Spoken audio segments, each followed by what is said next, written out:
34,000 ஆதாரங்கள் 4 வருட காலத்தில் சேகரிப்பு, மனித புதைகுழி அகழ்வும் பாதுகாப்பும் உறுதிப்படுத்தப்பட வேண்டும். ஐநா ஆணையாளர் வோல்கர் டர்க்கின் அறிக்கையில் தெரிவிப்பு என்பதாக வீரகேசரி பத்திரிகை இன்றைய தினம் பிரதான தலைப்புச் செய்தியை கொண்டு வந்திருக்கிறது. பயங்கரவாத தடை சட்டத்தினூடாக தமிழ் முஸ்லிம்கள் இலக்கு என்பதாகவும் அவர் தன்னுடைய அறிக்கையில் இவ்வாறு கூறியிருக்கிறார்.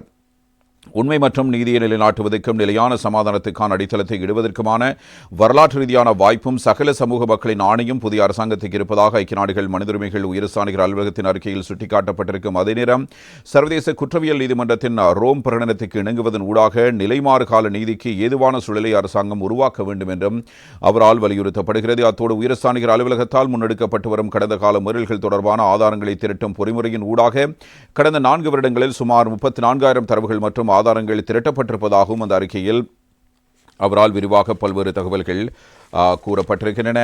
அதே நேரத்தில் ஐக்கிய நாடுகள் மனித உரிமைகள் பேரவையின் 60வது கூட்டத்தொடர் எதிர்வரும் செப்டம்பர் 8ஆம் தேதி ஆரம்பமாக இருக்கும் நிலையில் இலங்கையின் மனித உரிமைகள் நிலைவரம் பற்றி ஐநா மனித உரிமைகள் உயர்ஸ்தானிகர் அலுவலகத்தின் முன்கூட்டிய வரைவு அறிக்கை வெளியிடப்பட்டிருந்தது. அந்த அறிக்கையில் சுட்டிக்காட்டப்பட்டிருக்கும் முக்கிய விடயங்கள் பல காணப்படுகின்றன.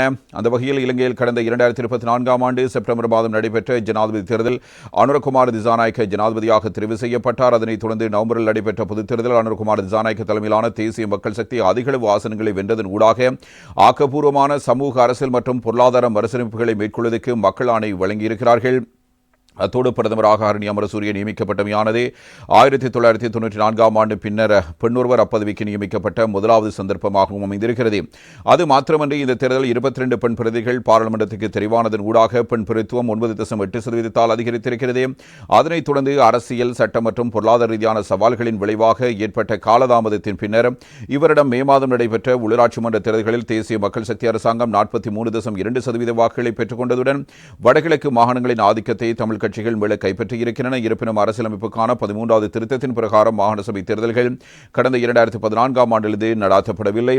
இதனிடையில் பாராளுமன்றத்தில் கொள்கை பிரகடன உரையாற்றிய ஜனாதிபதி பல தசாப்த கால இனவாத அரசியல் மற்றும் இன மோதல்களின் விளைவாக மிக மோசமான பாதிப்புகளும் துன்பங்களும் நேர்ந்தன என்பதை ஏற்றுக்கொண்டிருக்கிறார்.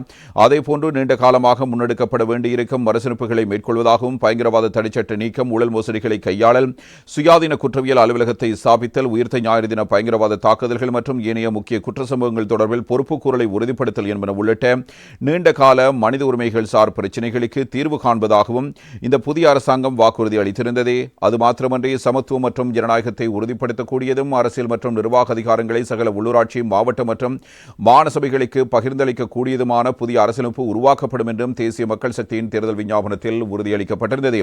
அதேவேளை பொருளாதார நெருக்கடியின் விளைவாக ஏற்பட்ட பல்வேறு தாக்கங்கள் தொடர்ந்து உணரப்பட்டன. 2024ஆம் ஆண்டு இலங்கையின் வறுமை மட்டம் 24.5% பதிவாகியிருந்ததுடன் அது 2019ஆம் ஆண்டு பதிவான வறுமை மட்டத்தை விட 2 மடங்கு உயர்வானதாகும். 2021-24 இடைப்பட்ட காலப்பகுதியில் உணவுப் பொருட்களின் விலைகள் 2 மடங்காக அதிகரித்தன.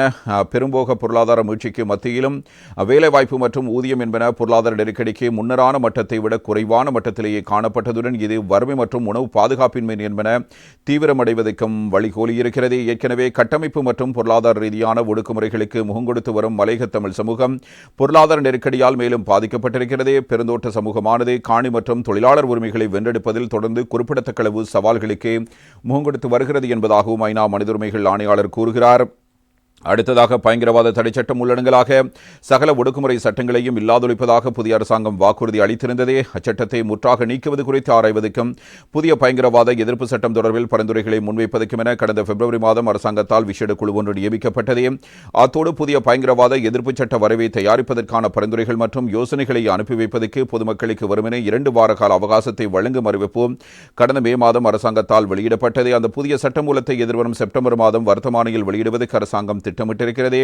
இது இவ்வாறு இருக்க அரசாங்கமானது நபர்களை கைது செய்வதற்கும் தடுத்து வைப்பதற்கும் பயங்கரவாத தடைச்சட்டத்தை தொடர்ந்து பயன்படுத்தி வருகிறது. இவ்வறிக்கை தொடர்பான ஆணை வழங்கப்பட்டிருக்கும் காலப்பகுதியில் நினைவுகூரல்கள் மற்றும் ஆர்ப்பாட்டங்களில் பங்கேற்றவர்கள் மற்றும் அவற்றை ஒழுங்கு செய்தவர்கள் உள்ளடங்கலாக பிரதானமாக தமிழ் மற்றும் முஸ்லிம் சமூகத்தைச் சேர்ந்த நபர்கள் இந்த சட்டத்தின் கீழ் கைது செய்யப்பட்டிருக்கிறார்கள். சட்டம் ஒழுங்கை பேணுவதில் படையினரை ஈடுபடுத்துவதற்கு ஜனாதிபதிக்கு அதிகாரம் அளிக்கும் வகையில் பொது பாதுகாப்பு கட்டளை சட்டத்தின் 12வது பிரிவின் கீழ் வெளியிடப்பட்டு வரும் அதிவிசேட வர்த்தமான அறிவித்தலும் தற்போதைய அரசாங்கத்தால் தொடர்ந்து புதுப்பிக்கப்பட்டு வருகிறது. அதேபோன்று நிகழ்நிலை பாதுகாப்பு சட்டத்தை திருத்தியமைப்பதாக அரசாங்கம் வாக்குறுதி அளித்திருப்பினும் அச்சட்டம் இன்னமும் நடைமுறையில் உள்ளது. அச்சட்டத்தில் திருத்தங்களை மேற்கொள்வதற்கு அமைச்சரவையால் குழு ஒன்று நியமிக்கப்பட்டிருப்பதாக அரசாங்கம் அறிவித்திருக்கிறது. இருப்பினும் இந்த இரு சட்டங்களும் நிகழ்நிலை முறைமையிலும் நேரடியாகவும் கருத்து வெளிப்பாட்டு சுதந்திரத்தை வெகுவாக மட்டுப்படுத்தும் வகையில் அமைந்திருக்கின்றன. மேலும் முஸ்லிம் விவாகரத்து சட்ட திருத்தங்கள் மேற்கொள்ளப்பட வேண்டும் என நீண்ட காலமாக வலியுறுத்தப்பட்டு வருகிறது. கடந்த அரசாங்கத்தால் 2023 ஆண்டு மே மாதம் முஸ்லிம் விவாகரத்து சட்ட திருத்த வரைவு தயாரிக்கப்பட்டது. அதனை அடுத்த கட்ட கலந்துரையாடலுக்கு எடுத்துக் கொள்வதாக தற்போதைய அரசாங்கம் தெரிவித்திருக்கிறது. யுத்தம் முடிவுக்கு கொண்டுவரப்பட்டு 16 ஆண்டுகள் கடந்துள்ள நிலையில் ஆக்கப்பூர்வமானதும் செயற்திறன் மிக்கதுமான பாதுகாப்புத்துறை மறுசீரமைப்புகள் முன்னெடுக்கப்பட வேண்டியிருக்கின்றன. குறிப்பாக வடக்கு கிழக்கு மாகாணங்களில் வலிந்து காணாமலாக்கப்பட்டோரின் குடும்பத்தினர், சமூக தலைவர்கள், சிவில் சமூக செயற்பாட்டாளர்கள், பொறுப்புக்கூறல் மற்றும் வலிந்து காணாமலாக்கப்பட்டவர்கள் உள்ளிட்டவர்களின் சமூக பிரச்சினைகள் சார்ந்து இயங்கி வருவோர் மீதான கண்காணிப்புகள் மற்றும் ஒடுக்குமுறைகள் தொடர்கின்றன. அடுத்ததாக பௌத்த பிக்குகள், தொல்பொருள் திணைக்களம், வனவள திணைக்களம் உள்ளிட்ட கட்டமைப்புகளின் அரசு அதிகாரிகள் கூட்டாக இணைந்து வடகிழக்கு மாகாணங்களில் மத வணக்க ஸ்தலங்களுக்கு அச்சுறுத்தல் ஏற்படுத்தும் வகையில் முன்னெடுத்து வரும் காணி சுவீகரிப்புகளும் தொடர்கின்றன. யுத்தம் முடிவுக்கு கொண்டுவரப்பட்டு 16 வருடங்கள் கடந்துள்ள நிலையில் யுத்த காலத்தில் சர்வதேச குற்றங்கள் உள்ளடங்களாக மிக மோசமான மீறல்கள் நிகழ்ந்தன என்பதை ஏற்றுக்கொள்வதும் அது குறித்து உரியவாறான தீர்வை வழங்குவதும் பாதிக்கப்பட்ட தரப்பினருக்கான உண்மை மற்றும் நீதியை உறுதி செய்வதும் அவசியமாகும்.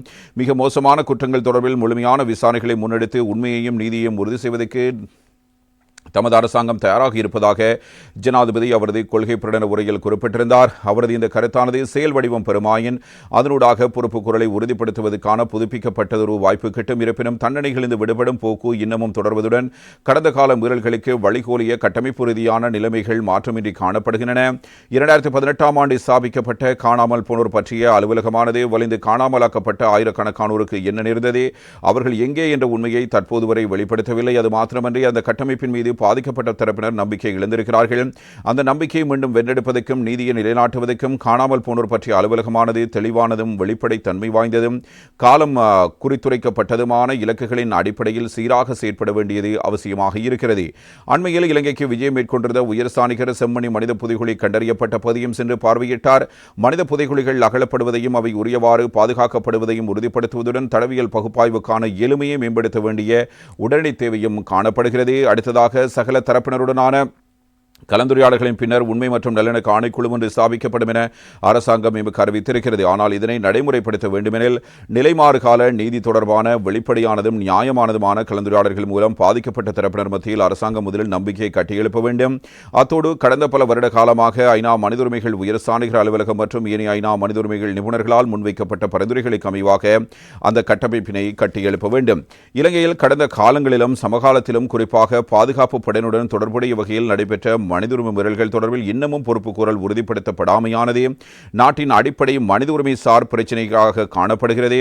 அத்தோடு யுத்த கால பகுதியில் இராணுவத்தினர் மற்றும் போலீசாரினால் நிகழ்த்தப்பட்டதாக கூறப்படும் பாலியல் வன்முறை சம்பவங்கள் தொடர்பில் இன்னமும் தண்டனைகளிலிருந்து விடுபடும் போக்கு தொடர்வது குறித்து நாம் தீவிர கரிசனையை கொண்டிருக்கிறோம். 2019 ஆண்டு இடம்பெற்ற உயிர்த்த ஞாயிறு தின தாக்குதல்கள் தொடர்பில் முறையான விசாரணைகள் முன்னெடுக்கப்படும் என ஜனாதிபதி உறுதியளித்திருக்கும் பின்னணியில் அத்தாக்குதல்களில் பிரதான சூத்திரதாரி யார் என கண்டறிதல் உள்ளடங்கலாக அது குறித்து சுயாதீனமானதும் வெளிப்படைத்தன்மை வாய்ந்ததுமான பரந்துபட்ட விசாரணைகள் முன்னெடுக்கப்பட வேண்டும்.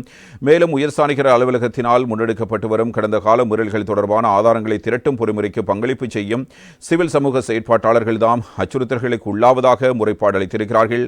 அத்தோடு இதற்கான பிரதான நிதியளிப்பு தடைப்பட்டதன் காரணமாக ஆதாரங்களை திரட்டல் மற்றும் பாதுகாத்தல் என்பனவற்றுக்கான இயலுமையில் எதிர்மறை தாக்கம் ஏற்பட்டிருக்கிறது. எனினும் தற்போது ஐநா உயர்ஸ்தானிகர் அலுவலகத்திடம் சுமார் 1,05,000க்கும் மேற்பட்ட தரவுகள் காணப்படுகின்றன. அவற்றில் 75,800 தரவுகள் 2015 ஆண்டு ஐநா மனித உரிமைகள் உயர்ஸ்தானிகர் அலுவலகத்தால் இலங்கை தொடர்பில் முன்னெடுக்கப்பட்ட விசாரணையின் போது திரட்டப்பட்டவையும், 2,000 தரவுகள் ஐநாவின் ஏனைய செயற்திட்டங்களின் ஊடாக திரட்டப்பட்டவையும், 34,000 தரவுகள் கடந்த 4 வருடங்களில் பொறுப்புக்குரல் செயற்திட்டத்தின் ஊடாக சுதந்திரமாக திரட்டப்பட்டவையாகவும் காணப்படுகின்றன.